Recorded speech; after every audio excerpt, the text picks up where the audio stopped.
this time, it is my distinct honor to introduce the Naval Academy Leadership Conference sponsor, Mr. Milledge Mitch A. Hart III.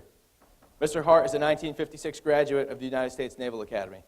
Following service in the Marine Corps, Mr. Hart joined IBM Corporation as a marketing representative. In 1962, Mr. Hart joined Ross Perot as one of the founders of Electronic Data Systems Corporation. In 1969, he became executive vice president of the company and became president in 1970, the position he held until his retirement in 1977. In 1983, he formed the Hart Group Incorporated, a diversified group of companies involved in insulation manufacturing and investments. Ladies and gentlemen, please help me in welcoming Mr. Mitch Hart.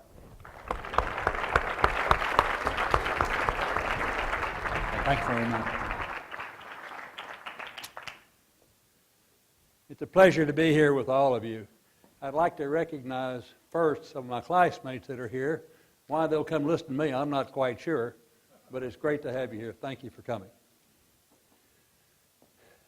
Look around you, because the people that you're dealing with, both from the civilian and the military point of view, are the people you're going to be dealing with the rest of your life. You're all leaders. You wouldn't be here if you weren't. And you'll be amazed at the number of times you run into each other over the years. It was very interesting to me the way that this has been made up. Someone asked me, one of my classmates asked me, how did you get involved in this? And through a whole series of circumstances, which I won't go into, I had agreed to help support something that was already going on. The class of 1938 had already founded a leadership conference. The leadership conference had to do with all the military schools.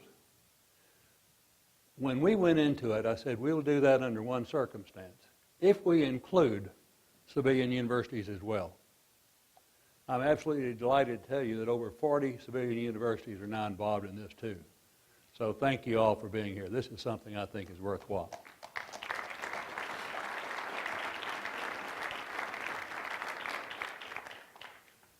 You know, leadership is not only a responsibility, it's a great pleasure.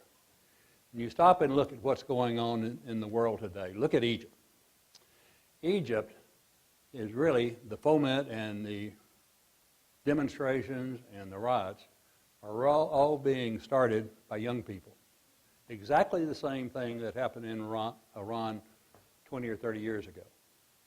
So today, you're in a position where you're going to have to look at this and figure out what to do about it. It's all our responsibilities, not just ours. It's yours too. And I look forward to what you can do with it. People say, why are you so interested in leadership? On a personal note, after 5 years in the Marine Corps, I got out in 1961, just before Vietnam. Like a lot of other people, I was very frustrated by the way the returning veterans were treated. They were spat on, they were disrespected, sometimes a lot worse than that. And one day a young man who I did not know called me. I was president of EDS, and he says, I understand that you're upset about what's going on college campuses. And I said, yes, I am. And he said, I've got an idea. Are you willing to listen? So through a series of circumstances, I went out and met with what turned out to be the student body leaders of all the California state universities. And they were about to go into a press conference the next day to discuss the fact that one of their students had been killed by a sniper. Now, I'm sitting in this room. I'd been invited by one man.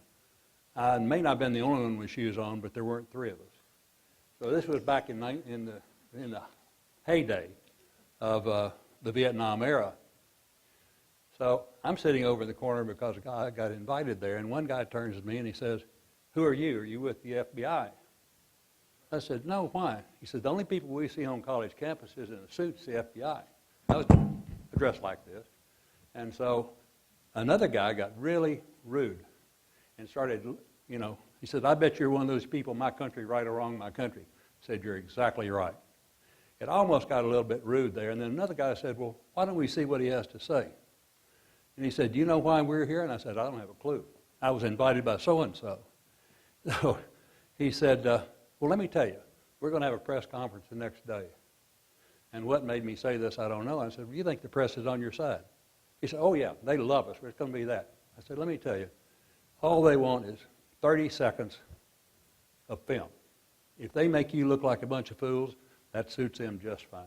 They said, no, the press really likes us. I said, well, let me show you.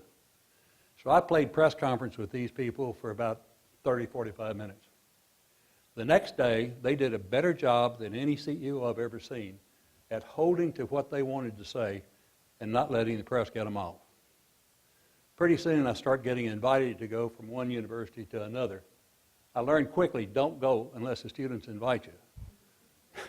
If the administration invites you, the administrations at this point in time were all being holed up in their rooms, in their offices, because they were not being respected very much.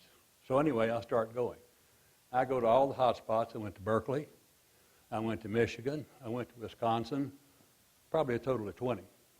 I learned a lot in talking to the students. I said, I'll listen to you, you listen to me. And what I would say is what I felt about my country, right or wrong, my country. I really changed some of the opinions I had, and I hope some of them did too. Out of that came a burning desire for me to do something about it, because the disconnect that was going on with what they were being told, frankly, by their professors and sometimes by the administration, caused, in my opinion, the let's go to Canada or let's burn our draft cards. We lost, in my opinion, a generation of leaders, both military and civilian, because of this attitude. And I vowed never to have this happen again if I could do anything about it. So as luck would have it, the foundation asked me to support this. And they had asked me first to endow a chair in leadership. And there was going to be another chair in ethics. And I said, how do you separate leadership and ethics? And they said, that's a damn good question. So anyway, I said, if you appoint a chair of somebody I don't like, I'm not going to be happy, and I guarantee you won't be either. So let's figure something else to do. And so that's when I joined the class of 1938. Thank you all for being here. We're counting on you.